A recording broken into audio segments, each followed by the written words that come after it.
ദൈവത്തിന് മഹത്വം. എല്ലാ പ്രിയപ്പെട്ടവർക്കും യേശു ക്രിസ്തുവിൻ്റെ ധന്യനാമത്തിൽ സ്നേഹവന്ദനം. ഇന്ന് രാവിലെ നമുക്ക് ഒരുമിച്ച് ധ്യാനിപ്പാൻ ദൈവം ആഗ്രഹിക്കുന്നത് ഫലപ്രദമായ ഒരു വൃക്ഷം എന്ന വിഷയത്തെ ആസ്പദമാക്കിയാണ്. അതിനാധാരമായി നമുക്ക് ഒരു വേദവാക്യത്തിലേക്ക് നമ്മൾ ശ്രദ്ധ തിരിക്കാം. ഉൽപ്പത്തി പുസ്തകം 49 അധ്യായം 22 വാക്യം പറയുന്നു, യോസേഫ് ഫലപ്രദമായൊരു വൃക്ഷം, നീരുറവിനരികെ ഫലപ്രദമായൊരു വൃക്ഷം തന്നെ, അതിൻ്റെ കൊമ്പുകൾ അതിന്മേൽ പടർന്നിരിക്കുന്നു. ദൈവത്തിന് സ്തോത്രം. ഫലപ്രദമായൊരു വൃക്ഷമായി നാം തീരണമെങ്കിൽ, തോട്ടത്തെ മിനക്കെടുത്താതെ ശൂന്യമാക്കാതെ നാം നിൽക്കണമെങ്കിൽ ആറ്റിരികത്ത് നിൽക്കുകയും, 1 സങ്കീർത്തനം അതാണ് പറയുന്നത്, ആറ്റിരികത്തിൽ നട്ടിരിക്കുന്ന തക്കകാലത്ത് ഫലം കായ്ക്കുന്നതുമായ വൃക്ഷം പോലെ ഇരിക്കും. 1 കൊരിന്ത്യർ 3:9 നാം വായിക്കുന്നത്, ഞങ്ങൾ ദൈവത്തിൻ്റെ കൂട്ടുവേലക്കാർ, നിങ്ങൾ ദൈവത്തിൻ്റെ കൃഷി എന്നാണ്. അപ്പോൾ കൃഷിയിൽ നിന്നും കൃഷിക്കാരൻ ആഗ്രഹിക്കുന്നത് നല്ല ഫലങ്ങളാണ്. ദൈവത്തിൻ്റെ സ്തോത്രം. അതിന് യോഹന്നാന്റെ സുവിശേഷം 15 അധ്യായം പഠിക്കുമ്പോൾ, കായ്ക്കുന്നത് അധിക ഫലം കായ്ക്കേണ്ടതിന് ചെത്തിവെടുപ്പാക്കും.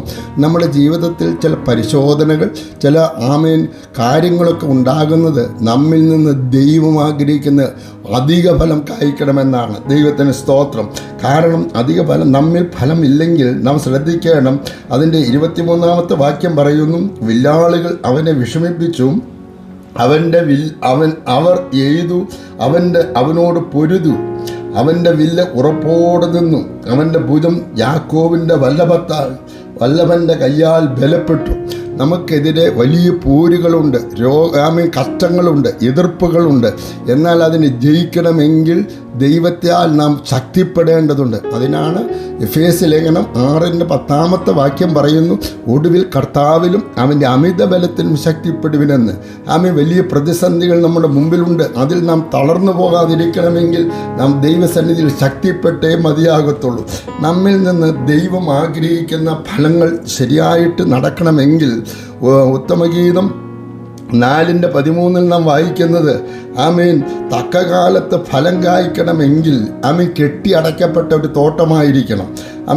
ഇവിടെ നാം ഫലങ്ങളെക്കുറിച്ച് ചിന്തിക്കുമ്പോൾ ആത്മാവിൻ്റെ ഫലമാണ് ഗലാത്യ ലേഖനം 5:22-23 നാം വായിക്കുന്നത്. ദൈവത്തിൻ്റെ സ്തോത്രം. ആത്മാവിൻ്റെ ഫലങ്ങൾ നമ്മിൽ ഉണ്ടായേ മതിയാകത്തുള്ളൂ. നാം പലപ്പോഴും ഫലമുണ്ടെന്ന് പറഞ്ഞാൽ പോരാ, ഫലങ്ങൾ നമ്മിൽ നിന്ന് വെളിപ്പെടുവാൻ കർത്താവ് നമ്മിൽ നിന്ന് ആഗ്രഹിക്കുന്നുണ്ട്. ദൈവത്തിൻ്റെ സ്തോത്രം. ഗലാത്യ ലേഖനം നമ്മൾ പഠിക്കുമ്പോൾ 5 അധ്യായത്തിൻ്റെ 22 വാക്യം മുതൽ 23-24 വാക്യങ്ങളിലേക്ക് വായിക്കുമ്പോൾ, 22-23 വാക്യങ്ങൾ വായിക്കുമ്പോൾ അവിടെ നാം ഇങ്ങനെയാണ് കാണുന്നത്. ശ്രദ്ധിക്കണം.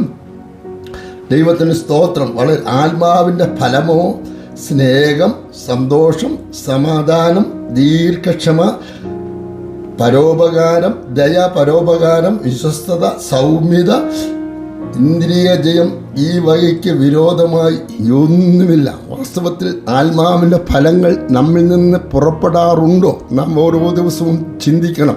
രാവിലെ ദൈവസന്നിധിയിൽ പ്രാർത്ഥിക്കണം, കർത്താവേ, എന്നിൽ നിന്ന് ആത്മാവിൻ്റെ ഫലങ്ങളും വരങ്ങളും പുറപ്പെടുന്ന ഒരു ക്രിസ്തീയ ജീവിതം നയിപ്പാൻ എനിക്ക് കൃപ നൽകണമേ എന്ന്. ദൈവത്തിൻ്റെ സ്തോത്രം. അവിടെ മാത്രമല്ല, വിശുദ്ധിയുടെ ഫലം നമ്മിൽ ഉണ്ടാകണം. റോമാലേഖനം 6:22 നാം വായിക്കുന്നത്, വിശുദ്ധിയുടെ ഫലം നമ്മിൽ ഉണ്ടാകണം. ഇന്ന് അനേകരിൽ വിശുദ്ധിയുടെ ഫലങ്ങൾ വളരെ കുറവാണ്. നമ്മോട് ചോദിച്ചു നോക്കണം, നമ്മിൽ വിശുദ്ധിയുടെ ഫലങ്ങളുണ്ടോ എന്ന്. ദൈവത്തിന് സ്തോത്രം. നീതിഫലം നിറഞ്ഞവരായി നാം തീരണമെന്ന് ഫിലിപ്പി ലേഖനം 1:10-11 അപ്പോസ്തലനാകുന്ന പൗലോസ് പറയുകയാണ്. നീതിഫലം നിറഞ്ഞിരിക്കണം. സങ്കീർത്തനം 17:15 വാക്യം വായിക്കുമ്പോൾ, ഞാൻ നീതിയിൽ ഉണരുമ്പോൾ നിന്റെ മുഖം കണ്ട് തൃപ്തനാകും. നീതിയോടെ ജീവിക്കാതെ തോന്നിയതുപോലെ ജീവിച്ച് മരിച്ചടക്കപ്പെട്ട് കഴിഞ്ഞാൽ ഉയർത്തെഴുന്നേൽപ്പ് വേണമെങ്കിൽ, നിത്യത ദൈവമുഖം കാണണമെങ്കിൽ നീതിയോടെ നാം ജീവിച്ചിരിക്കുമ്പോൾ ജീവിക്കണമെന്ന് വചനം നമ്മെ പഠിപ്പിക്കുന്നു. അതുമാത്രമല്ല, എബ്രായ ലേഖനം 12:11 വായിക്കുമ്പോൾ, സമാധാന ഫലം നമ്മിൽ ഉണ്ടാകണം. എല്ലാവരോടും സമാധാനം ആചരിക്കണം. യേശു പറഞ്ഞു, ഞാൻ എൻ്റെ സമാധാനം നിങ്ങൾക്ക് തന്നേച്ചു പോകുന്നു, അത് ലോകം തരുന്നത് പോലെയല്ല. സമാധാനം ഉണ്ടാക്കുന്നവരാണ് ദൈവത്തിൻ്റെ മക്കളെന്ന് പറയുന്നത്. ദൈവത്തിന് സ്തോത്രം. അപ്പോൾ നമ്മിൽ നിന്ന് ദൈവം ആഗ്രഹിക്കുന്ന സമാധാനത്തിന് വെളിച്ചത്തിന് ഫലമുള്ളവരായിരിക്കണം, അതിന് ഫലമുള്ളവരായിരിക്കണം. സത്യത്തിൻ്റെ ഫലമായ നീതിയിലും വിശുദ്ധിയിലും വേണം ഓരോ ദിവസവും നമുക്ക് മുന്നോട്ട് പോകുക.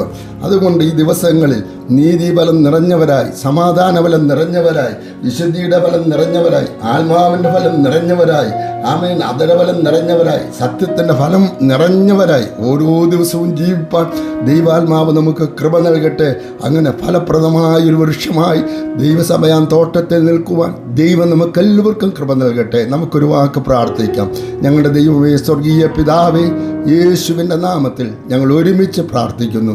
ആമേൻ. ഞങ്ങൾ ക്രിസ്തീയ ജീവിതത്തിൽ ഒരു ഫലപ്രദമായൊരു വൃക്ഷമായി ദൈവസഭയാൻ തോട്ടത്തിൽ നിൽക്കുവാൻ ദൈവം ഞങ്ങൾക്കെല്ലാവർക്കും കൃപ നൽകണം. യേശുവിൻ്റെ നാമത്തിൽ പിതാവേ, ആമേൻ. പണ്ടൊരു അത്തിമരം പടർന്നങ്ങു പന്തലിച്ചു, തോട്ടക്കാരൻ ഇറങ്ങി വന്നു, ഫലമൊന്നും കണ്ടതില്ല. പണ്ടൊരു അത്തിമരം പടർന്നങ്ങു പന്തലിച്ചു, തോട്ടക്കാരൻ ഇറങ്ങി വന്നു, ഫലമൊന്നും കണ്ടതില്ല. ഫലമില്ലാതായാൽ പിന്നെന്തിനു കൊള്ളാം? നിലത്തെ വെറുതെ നിഷ്ഫലമാക്കി കളഞ്ഞിടല്ലേ. ഫലമില്ലാതായാൽ പിന്നെന്തിനു കൊള്ളാം? നിലത്തെ വെറുതെ നിഷ്ഫലമാക്കി കളഞ്ഞിടല്ലേ. ഫലമുള്ള തോട്ടമായിടാം, ആത്മാക്കളെ നേടാം. നല്ല ഫലമുള്ള തോട്ടമായിടാം, ആത്മാക്കളെ നേടാം. സഭയെ, തിരുസഭയെ, ദൈവത്തെ മറന്നിടല്ലേ. സഭയെ, പ്രിയ സഭയെ, യേശുവിനെ മറന്നിടല്ലേ. തലയെ മറന്നു പോയാൽ ഉടലിനു വിലയില്ലല്ലോ. തലയോട് മറുതലിച്ചാൽ ഉടലിനു